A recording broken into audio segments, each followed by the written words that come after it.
Bismillahirrahmanirrahim. Assalamualaikum warahmatullahi wabarakatuh. Perkenalkan, nama saya Siti Laili, NIM 2018401026. Di sini saya akan mempresentasikan mengenai proposal penelitian saya dengan judul perbandingan pemberian ekstrak etil asetat lengkuas dengan pemberian air yang dibacakan ayat Al-Quran terhadap sel kanker payudara pada mencit.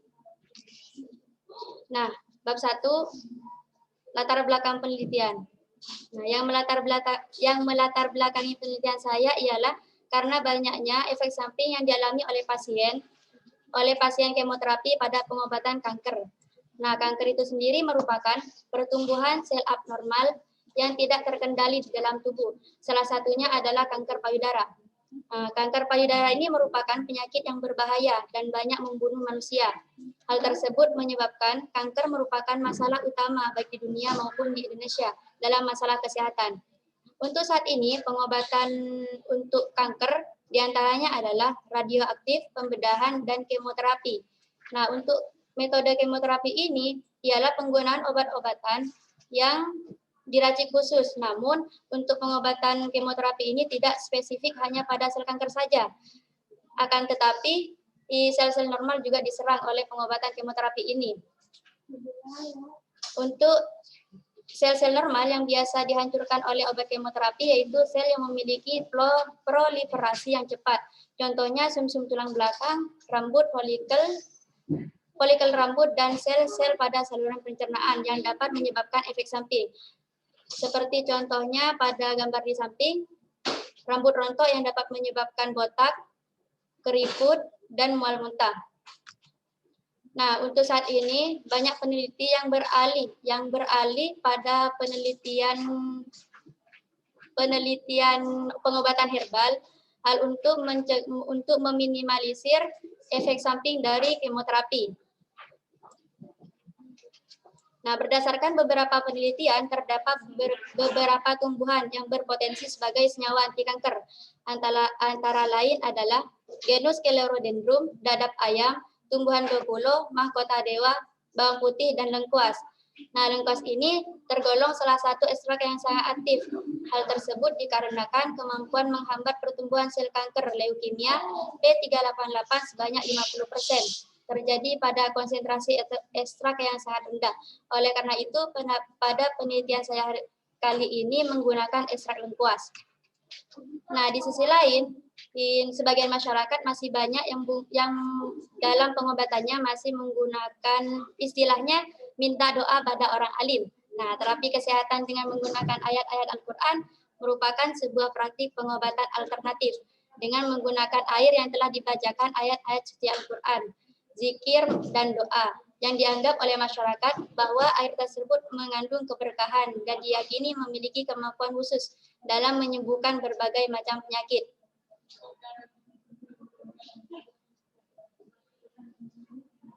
Pada hakikatnya, hal tersebut sudah dijelaskan baik dalam Al-Quran maupun hadis Nabi, bahwasanya Allah Subhanahu wa Ta'ala tidak akan menurunkan sebuah penyakit kecuali bersama obatnya. Dan hal tersebut sudah dicantumkan dalam ayat Al-Quran pada surat Al-Isra ayat 82 yang berbunyi Bismillahirrahmanirrahim. Wa nunazzilu minal Qur'ani ma huwa syifaa'u wa rahmatul lil mu'minin. Yang artinya kami telah menurunkan ayat-ayat Al-Quran untuk menjadi obat dan rahmat bagi orang-orang beriman. Nah, menurut Muhammad Quraisy Shihab dalam kitabnya Tafsir Al-Misbah, kata syifa tersebut diartikan sebagai penyembuh dari penyakit rohani, jiwa yang berdampak pada jasmani. Misalnya pada penyakit hati seperti iri, dengki, hasud, dan lain-lain. Hal tersebut menyebabkan pemilik penyakit hati tersebut meminta lebih dari dirinya sehingga dapat menyebabkan stres yang dapat menimbulkan berbagai penyakit jasmani. Dan kemungkinan timbulnya sebuah penyakit kanker itu bisa disebabkan karena penyakit hati tersebut. Nah, untuk penelitian saya kali ini mengkolaborasi pengobatan terapi ayat Al-Quran sebagai pengobatan jiwa dan dengan pengobatan herbal sebagai pengobatan jasmani. Kemudian rumusan masalahnya, apakah perbandingan pemberian ekstrak lengkuas dengan pemberian air yang sudah dibacakan ayat Al-Quran dapat mempengaruhi sel kanker payudara pada mencit? Yang kedua, apakah ekstrak etil asetat dapat mempengaruhi terhadap sel kanker payudara pada mencit?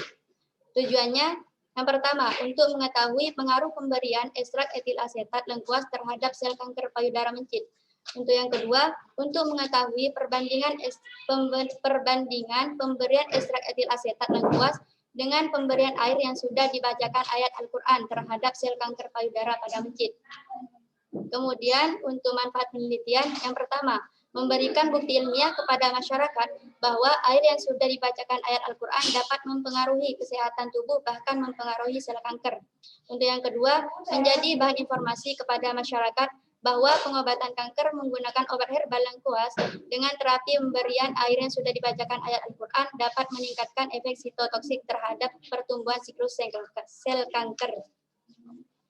Kemudian untuk batasan masalahnya, yang pertama, senyawa yang digunakan untuk membuat mencit menderita kanker payudara adalah senyawa benzoalfapiren. Yang kedua, ayat Al-Quran yang dibacakan yaitu surat Al-Fatihah. Dan untuk yang ketiga, ekstrak yang digunakan adalah ekstrak etil asetat lengkuas. Dan yang keempat, hambatan pertumbuhan sel kanker payudara pada mencit.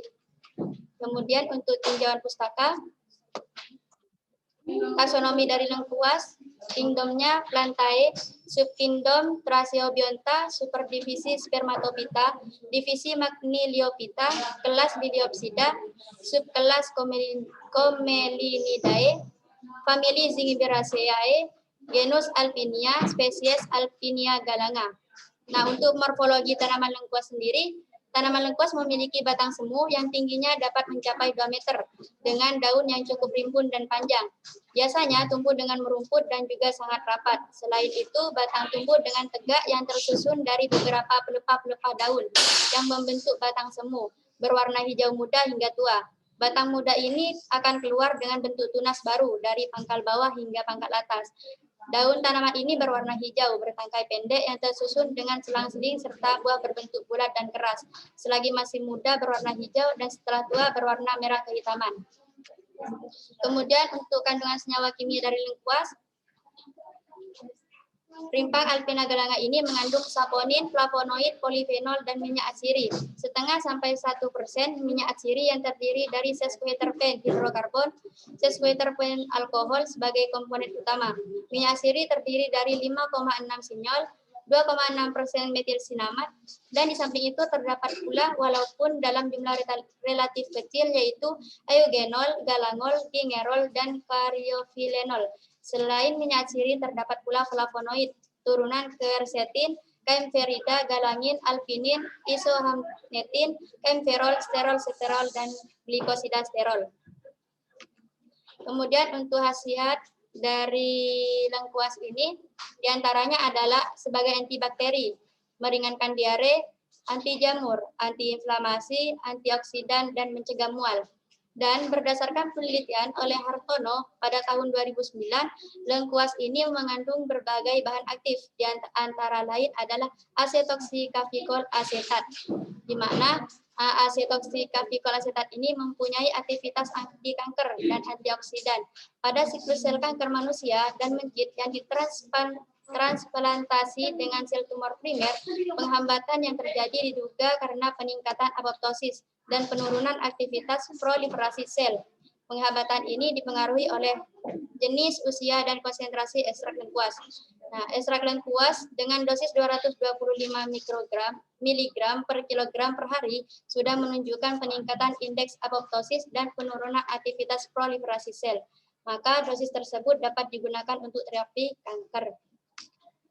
Kemudian, karena di sini saya mengkolaborasi dengan Al-Quran, maka definisi Al-Quran tersebut secara terminologi banyak dikemukakan oleh para ulama dari berbagai disiplin ilmu. Menurut Muhammad Ali Asyabuni mendefinisikan Al-Quran dengan Al-Quran adalah kalam Allah yang bersifat mukjizat yang diturunkan kepada Nabi Muhammad melalui perantara malaikat Jibril dengan lafaz dan maknanya dari Allah. Dengan surat Al-Fatihah dan diakhiri dengan surat An-Nas. Pada penelitian saya saat ini menggunakan surat Al-Fatihah, di mana surat Al-Fatihah tersebut memiliki sebutan sebagai Ummul Kitab, yang artinya induk dari seluruh surat Al-Quran. Hal ini dikarenakan di dalam surat Al-Fatihah terkandung seluruh pokok ajaran dan nilai yang tergandung dalam Al-Quran. Kemudian sebelumnya sudah terdapat penelitian mengenai air yang telah dibacakan Al-Quran oleh ilmuwan dari Jepang, Masaru Emoto, telah membuktikan dalam penelitiannya bahwa medan elektromagnetik pada molekul-molekul air sangat terpengaruhi oleh suara. Jika melihat bahwa organ tubuh manusia terdiri air sebanyak 70%, sehingga suara yang manusia dengar mempengaruhi keteraturan pada molekul-molekul air di dalam sel. Dengan cara ini, molekul-molekul itu bergetar dan menimbulkan efek yang lebih teratur dari sebelumnya. Kemudian bab 3, metodologi penelitian. Untuk kerangka pemikiran berawal dari pengobatan kanker, di mana pengobatan kanker ini diantaranya adalah radioaktif dan kemoterapi, dan di sisi lain terdapat pengobatan herbal juga, di mana pengobatan herbal ini yang berpotensi sebagai obat anti kanker adalah lengkuas dan bawang putih. Nah, untuk pengobatan kemoterapi ini banyak efek samping yang ditimbulkan. Di samping itu juga mahal, maka oleh karena itu saya ingin mengkolaborasi dengan tradisi pengobatan yang masih banyak dipraktekkan di sebagian masyarakat. Dengan ayat Al-Quran, terapi Al-Quran dapat menyembuhkan segala macam penyakit. Nah, untuk kolaborasi ini saya menginginkan membuktikan secara ilmiah bahwa tradisi pemberian air yang telah dibacakan ayat Al-Quran dapat menyembuhkan tanpa banyaknya efek samping. Kemudian objeknya ekstrak etil asetat lengkuas dengan pemberian air yang sudah dibacakan ayat Al-Quran. Untuk subjeknya 25 mencit, di mana mencit tersebut dibagi secara acak menjadi 5 kelompok, masing-masing 5 ekor. Dan tempatnya di Laboratorium Farmakologi Prodi Farmasi Universitas Ibrahimi. Kemudian rancangan penelitian saya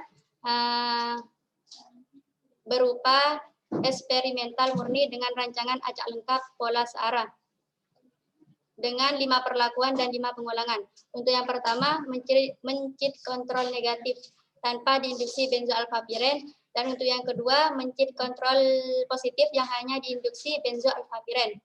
Kemudian untuk yang ketiga, mencit dengan diinduksi benzoalfapiren dengan penambahan induksi ekstrak lengkuas. Dan untuk yang keempat, mencit dengan diinduksi benzoalfapiren dengan penambahan pemberian air yang sudah dibacakan ayat Quran. Dan untuk yang kelima, mencit dengan diinduksi benzoalfapiren ditambah induksi ekstrak lengkuas dan pemberian air yang sudah dibacakan ayat Al-Quran. Nah, pada objek 25 mencit tersebut dibagi menjadi 5 kelompok. Yang pertama, kelompok yang pertama 5 mencit digunakan sebagai kontrol positif, dan untuk yang kelompok kedua 5 mencit tersebut diinduksi benzoalfapiren, dan untuk kelompok yang ketiga 5 mencit tersebut diinduksi benzoalfapiren dan penambahan ekstrak etil asetat lengkuas. Dan untuk kelompok yang kelima 5 mencit tersebut diinduksi benzoalfapiren dengan penambahan induksi air yang telah dibacakan ayat Al-Quran. Dan untuk kelompok yang kelima 5 mencit tersebut diinduksi benzoalfapiren dan penambahan induksi air bacaan Al-Quran dan penginduksian ekstraksi etil asetat lengkuas. Nah, dari masing-masing mencit tersebut dieksisi, kemudian dilihat dengan mikroskopik gambaran histopatologi payudara mencit. Nah, untuk prosedur penelitiannya, yang pertama penginduksian benzoalfapiren, di mana pembuatan larutan benzoalfapiren tersebut dengan cara melarutkan serbuk benzoalfapiren dalam minyak zaitun dengan perbandingan 1:1. Dosis larutan benzoalfapiran yang digunakan yaitu 0,3 mili per ekor per hari, disuntikan secara subkutan di daerah sekitar payudara selama 14 hari. Kemudian yang kedua, pemberian ekstrak lengkuas. Metode yang digunakan untuk mengekstraksi lengkuas ialah metode maserasi dengan menggunakan pelarut etil asetat. Dosis yang diberikan sebanyak 4,5 mg per ekor per hari. Ekstrak dalam 0,3 mili larutan CMC 1% per ekor. Nah, untuk yang ketiga, pemberian air yang sudah dibacakan ayat-ayat Al-Quran. Nah, air yang sudah dibacakan surat Al-Fatihah sebanyak 3 kali, kemudian diduksi pada mencit sebanyak 3 mili setiap hari. Mungkin itu saja yang dapat saya sampaikan. Kurang lebihnya mohon maaf. Wassalamualaikum warahmatullahi wabarakatuh.